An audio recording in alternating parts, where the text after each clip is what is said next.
Hey, all, Scott Horton here for the BumperSticker.com. I created it but quickly sold to Rick so I could do this instead. In the decades since, he's made one hell of a great company. The BumperSticker.com makes digitally printed, photo-quality, full-color bumper stickers for your band or your business, as well as magnets, adhesive vinyl decals, and labels for products and industrial use, and your political cause or campaign, too. The BumperSticker.com also offers full custom graphic design for bringing your idea to reality. Let the BumperSticker.com help you get the word out. That's the BumperSticker.com at the BumperSticker.com. And tell them you heard it here. All right, y'all, welcome back to the show here. I'm Scott Horton. This is my show, the Scott Horton Show. And our next guest is the great Sheldon Richman. Where did my Sheldon Richman article go? I had it here a second ago. I don't know. Hey, welcome back to the show, Sheldon. How are you doing? I'm doing fine. Can you hear me all right? You know what? Your cell phone doesn't sound nearly as good as your old landline did. I'll tell you that. Hello, is that better? Yeah, that's quite a bit better anyway. Good. All right, good. All right, so I'm looking at your piece now. It's called We Must Not Be the World's Policeman by Sheldon Richman. Good use of the term must not there. I like that. That's at fff.org. And, it reminded me actually of a video that I saw of you and Joe Sobran and I think Pat Buchanan and a couple of others organized to oppose the first Gulf War back in 1990 and what at that time was called Operation Desert Shield. And I believe that I remember you, Sheldon, making the point that, we don't know what might happen here. There could be severe long-term consequences that we might wish we had avoided. Yeah, well, I didn't have a crystal ball. I just thought I had some common sense. Yeah, and a little bit of economic sense, too, I guess.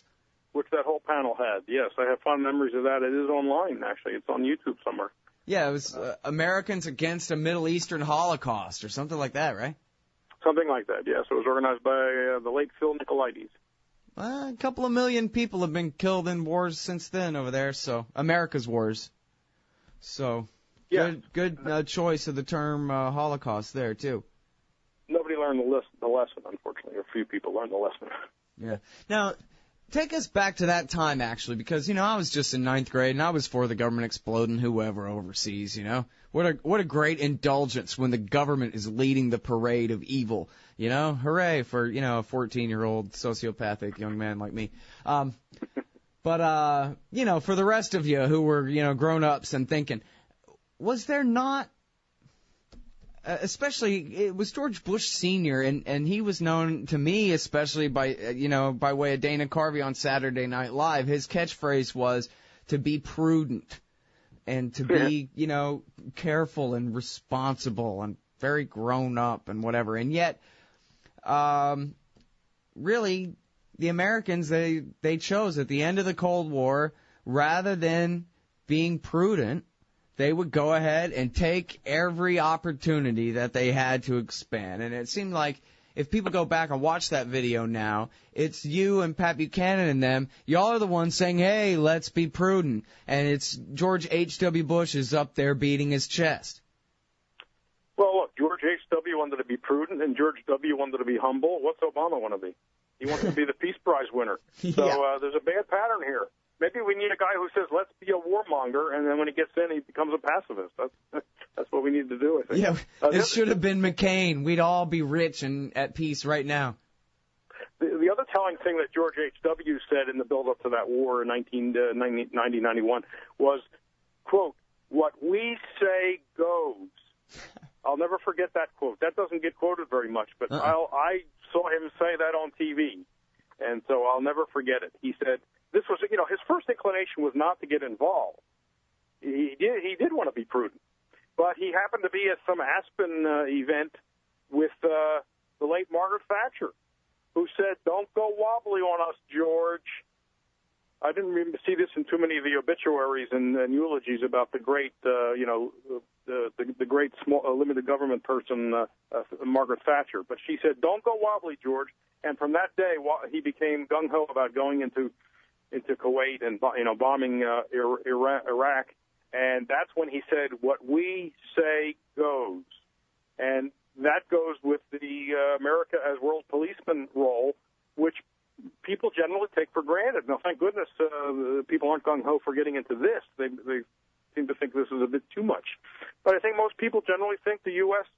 is the source of order in the world and needs to be the policeman who, if things get bad enough, has to come to the rescue. And we have to break that mindset.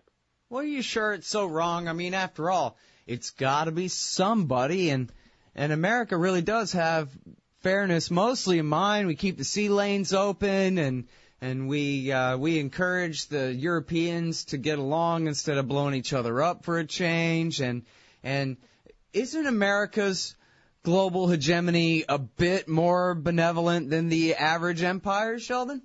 Well, I just saw an article by a libertarian being distributed now that says our intervention has been humanitarian and altruistic, and has not been for any kind of economic self-interest or political self-interest, which I think is ridiculous. No, if you look at the record, it doesn't exactly live up to this image that you are citing here. I know you don't adopt it yourself, but it's we ignore brutality. Heck, we support brutality when it serves the U.S. government's political, geopolitical and economic interests, including its interest of its cronies. So we don't mind overlooking the Egyptian government military, which, number one, stages a coup and overthrows an elected government, and then mows down 1,400 people in the street. We look the other way when Israel has its periodic loss against the Lebanese and the Palestinians, and their presidents could do something that would be perfectly libertarian: withdraw the aid, stop the aid. But does it do it? No, it does not. It keeps supporting them, which means it is an agent, it is an accomplice in those crimes. And so the world sees this selective indignation. It doesn't fool. It may fool Americans, but it doesn't fool anybody else. We wring our hands and cry our crocodile tears when we happen to have other interests aligned with that particular case. But it has nothing to do with humanitarianism. Yeah. I heard a caller on C-SPAN yesterday desperately trying to just make up reasons. She couldn't hear any coming from her heroes in the Democratic Party that she could support, so she just started making up her own and really reaching back to the bottom of the barrel to the Free Republic scribblings from 2002 about how, well, if we don't stop the chemical weapons over there, then they'll come over here. And I guess, we're talking about just an average, you can tell she's just an average American Obama supporter trying to come up with a reason for this war, and it must be that I guess Assad is going to attack us with chemical weapons if we don't attack him. There's got to be a post hoc reason that's good enough, Sheldon. There's just got to. Well, yeah, if you keep looking, you'll find one. And I think in the next few days we're going to see Obama on TV in our face all the time selling this, because he's got to sell it. I mean, people are telling him he's got to get on TV and sell this to the American people, because when the polls, what was it, just the Washington Post poll this morning said, 59% are against this, Obama's going to have to get to work, and that's what the hawks are telling him. You got to get to work. It's not enough to give one speech in the Rose Garden. Now, unfortunately for him and the Hawks, he's out of the country right now, so his hands are tied. He's busy with meetings and stuff like that, so maybe he won't be able to do that, thank goodness. Anyway, I was a little cheered yesterday when Kerry in the Senate told Rand Paul, we're not asking for a declaration of war. So it seems to me the members of the Senate should have said, the panel, the committee should have said, well, then you have no business here. We're going home. See you. I mean, if he's not there to ask for a declaration of war, what's he there for? Right. Yeah, I mean, that was what one of our previous guests was speculating about. What if Congress says no, or what if one of the houses of Congress says no? What's the president going to do then? Is he really going to go ahead anyway? Or he'll have to back down then, right? I thought that was Rand Paul's great moment yesterday in tangling with Kerry. He said to him, unless you can tell us now that this vote is binding, this vote will be binding on you guys, even if it's a no. He said, look, you're probably going to win this. I mean, Rand Paul conceded that the House and Senate are probably going to vote for this. But he said, unless you tell us right now that this is a binding vote, then this is theater. What are we doing this for? And Kerry just wiggled out of it and said, well, we're not contemplating that. We're going to win the vote, and it's not theater. And, I wish Rand had gone after him a little harder, but he did fine. And, but the Secretary of State's always going to be able to, wiggle off that hook. They have not given a very good explanation to the American people. I hope there'll be a way to get Gareth Porter's point, and other people have cast doubt on all this so-called evidence. I hope there's a way to get that to the American people. Although I tried to insist in this op-ed that you just referenced of mine that came out today, that the case against intervention does not hinge on whether there was an actual chemical attack by Assad. We can grant that he used sarin gas on civilians in the eastern suburbs of Damascus, and it was ruthless and terrible and monstrous.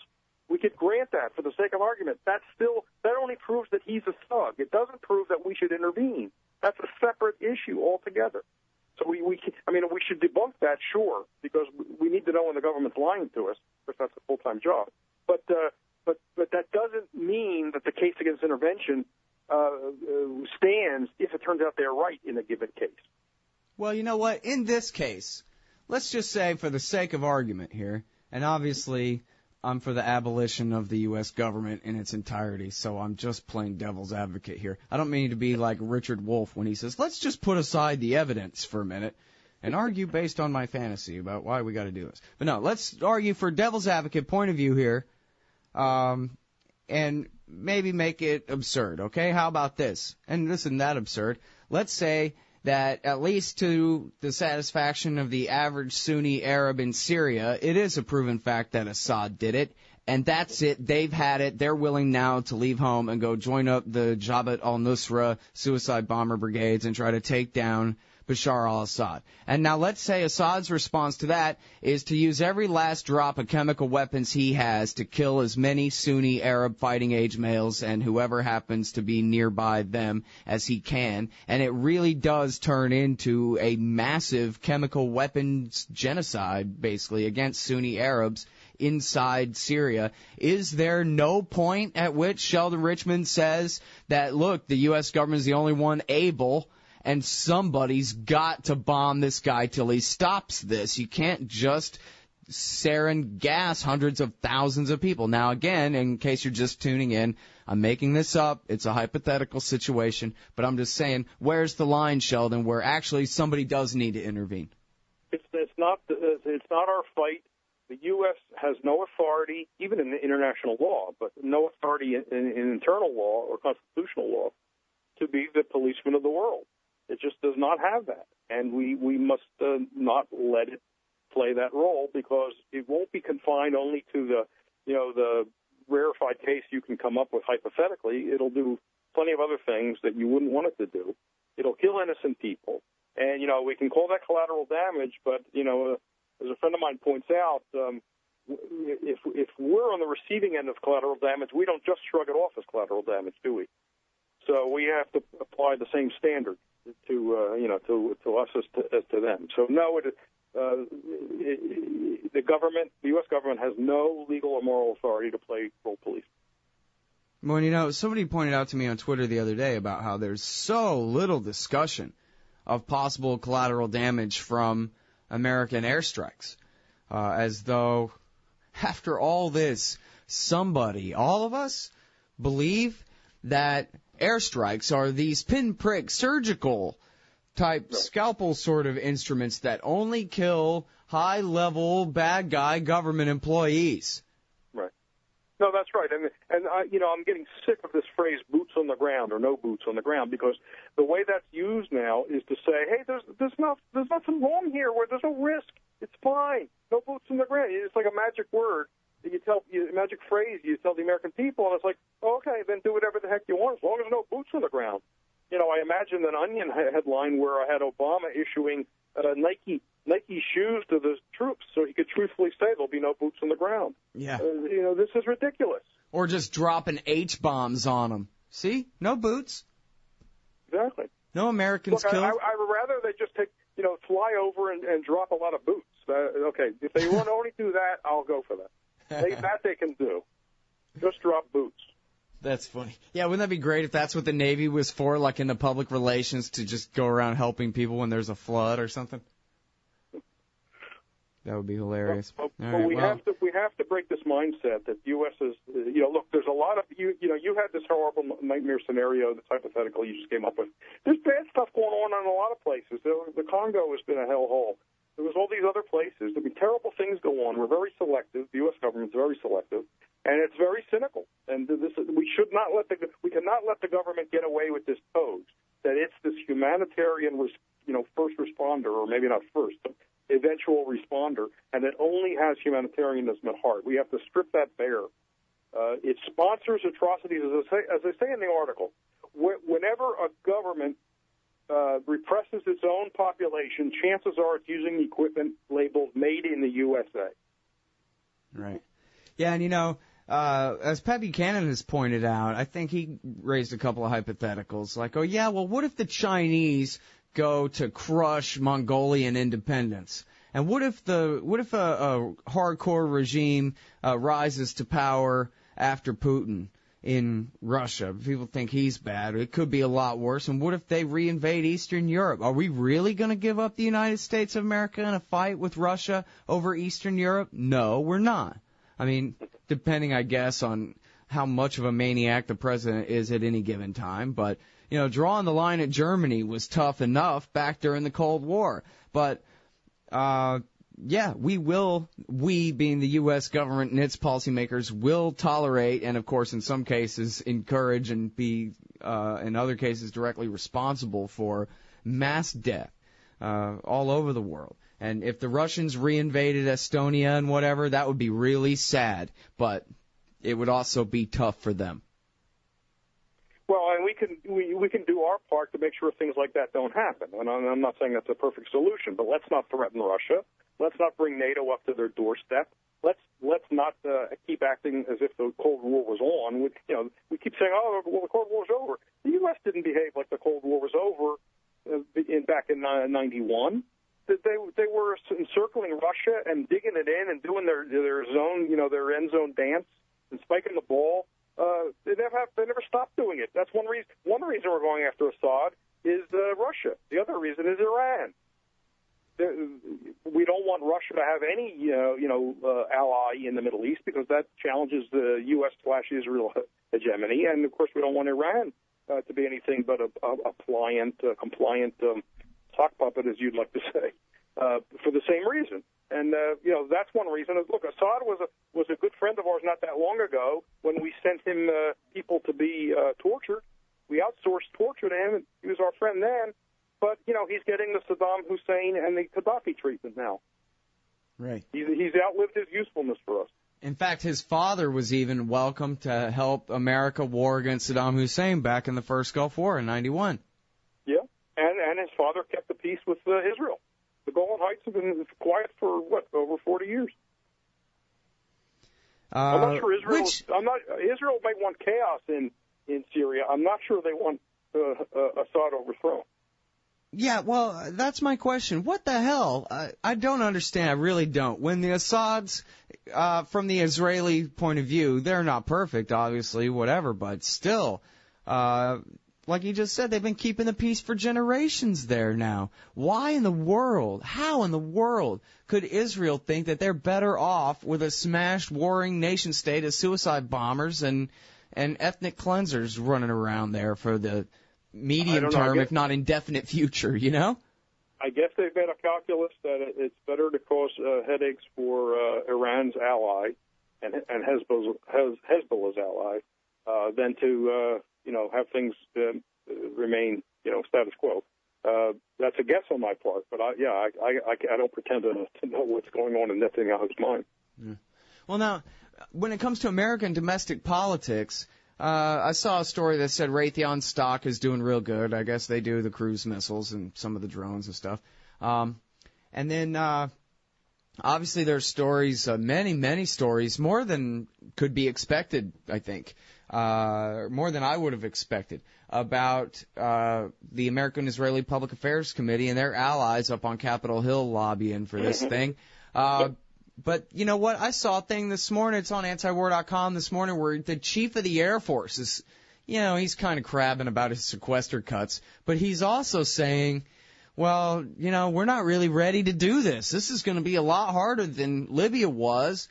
And, I don't know. I take that as a shot across Obama's bow that even the head of the Air Force doesn't want to do this. And I'm thinking that's shocking to me because if this was 3, 4, or 5 years ago when we were talking about the threat of war with Iran, the theory was that the Air Force was, this was Gareth Porter's thinking on it, was that the Air Force was the only part of the military that was happy to go ahead and do it. The Marines and the Army sure as hell didn't want to. They would have to clean up the mess, or try to, that kind of thing. But here in this case, in Syria, apparently the Air Force doesn't even want to do it. And I was just wondering, can you tell, is there anyone that you know of in America, any organized faction that wants to do this other than the American Israeli Public Affairs Committee at AIPAC.org? Yeah, which the White House, some White House spokesman referred to as the 800-pound gorilla in this matter, heavily lobbying Congress to give Obama what he wants. I mean, they would like to go much further, not just have some limited 2-day strike, but actually regime change, I suppose.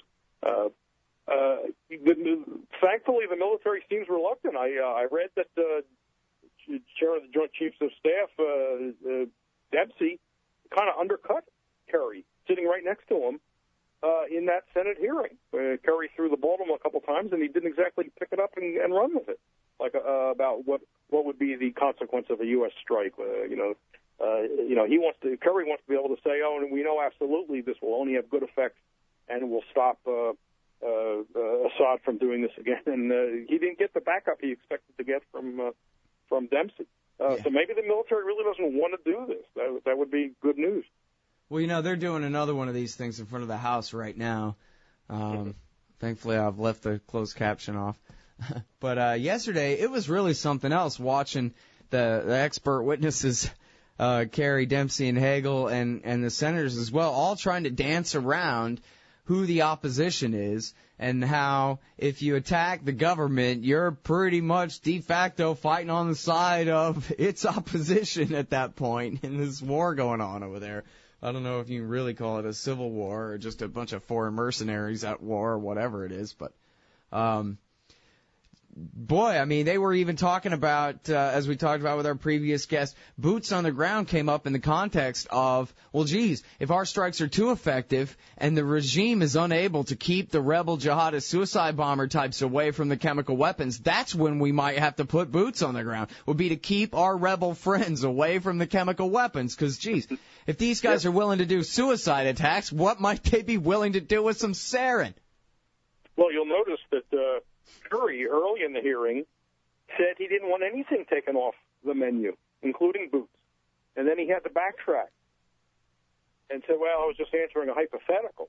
And, we will accept language in the resolution that there won't be troops. But he earlier on said the president does not want to be limited.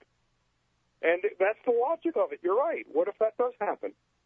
That's the whole fallacy of this. We can do a limited strike in 1 or 2 days, right. Because it's a chess game. You've forgotten something. There's an opponent who's capable of making moves. They always act like there's no opponent. Right. We just can move any way we want, and that's the end of it. We decide when it's over. Well, and that's the thing is, the people keep making, like the head of the Air Force making the comparison to Libya. Make the comparison to Libya, even if this was Libya, which means much simpler, much easier, much smaller army to fight, much more east versus west kind of progress that could be made on a simple risk map or whatever. Very cookie-cutter war compared to the complicated mess going on in Syria. And meanwhile, it was an absolute disaster, don't get me wrong, but I'm just saying compared to Syria, it's pretty cut and dry. And there's a little matter that they lost an ambassador and 3 other people. Well, yeah, there was that, and then the war spreading to Mali, and of course the massive racial pogroms of the Arabs against the blacks. What happened? Look, they're talking about the Balkans, but there's still European Union or NATO troops in Bosnia and Kosovo. Right, yeah, keeping the sides apart. They're not American troops, so they don't count. Right.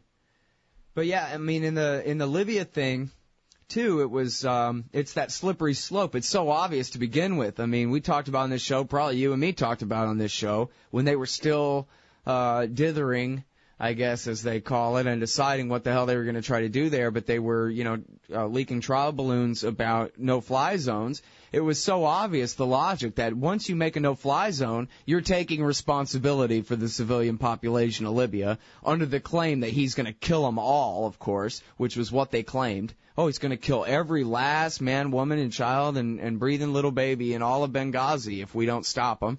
And then, so once they take the responsibility of the no-fly zone, they ultimately are taking responsibility for regime change. The same thing as Iraq, only in fast forward. But the premise being that the people aren't safe from their own government, and we're their government now, we're their security force now, and so we have to supplant him. The logic is inexorable, as they like to say on Fox News. So once you start doing pinprick strikes, once you start, saying that our explosions must determine the behavior of the dictator there in his war, you're taking responsibility for the outcome of the war at that point. Right. Look, they either live in a fantasy land, the policymakers, or they take us for morons. So you can decide which is the more realistic scenario. I think it's a little both. They assume we're not going to think of any of this, or the average person is not going to think of any of this. And, maybe the average person isn't tracing it out. And John Kerry said, we've had enough talk of the armchair isolationists. In other words, you either work in the State Department or shut up. This doesn't concern you. Right, and of course they throw around that word isolationism. As Joe Schoberner once, somebody said, it's, somebody who's against bombing other people is an isolationist. Yeah, somebody who doesn't burn down their next-door neighbor's house is a hermit. Yeah, that's right. It doesn't matter that you want to trade and, have freedom of movement and capital moving across national boundaries and economic exchange, but you're an isolationist because you don't want to drop your bombs on them. Mm-hmm. Well, and, to conclude here, would you talk a little bit about how you end your article about the morality of the United States, who we are and what we do and what we believe in about ourselves and all these things, and how it all just gets sullied when we embrace this dishonesty and violence? Well, I tried to point out that we can't live up to the values we claim to hold and be the world's policeman.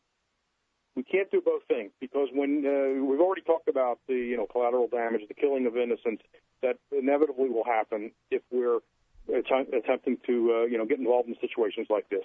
But at home, of course, we also create havoc because number one, there's the possibility of retaliation, terrorism, and then that's used to spy on us because we have to be spied on to be protected against the enemies the government created. So it sets in motion a whole bizarre set of negative consequences that are inconsistent with our values. There you go. That's the great Sheldon Richman, Vice President of the Future Freedom Foundation at FFF.org. Thanks, Sheldon. Thank you, Scott. We must not be the world's policeman. See you all tomorrow. Hey, y'all, Scott Horton here for WallStreetWindow.com. Mike Swanson is a successful former hedge fund manager whose site is unique on the web. Subscribers are allowed a window into Mike's very real main account and receive announcements and explanations for all his market moves. The Federal Reserve has been inflating the money supply to finance the bank bailouts and terror war overseas. So Mike's betting on commodities, mining stocks, European markets, and other hedges against our depreciating dollar. Play along on paper or with real money, and then be your own judge of Mike's investment strategies. See what happens at WallStreetWindow.com. Hey, all, Scott here, inviting you to check out Modern Times Magazine at ModernTimesMagazine.com. It's a great little independent publication out of Phoenix, Arizona, featuring unique views on economics, politics, foreign policy, sports, and music, with great art scene coverage and fiction writing as well. That's Modern Times Magazine at ModernTimesMagazine.com.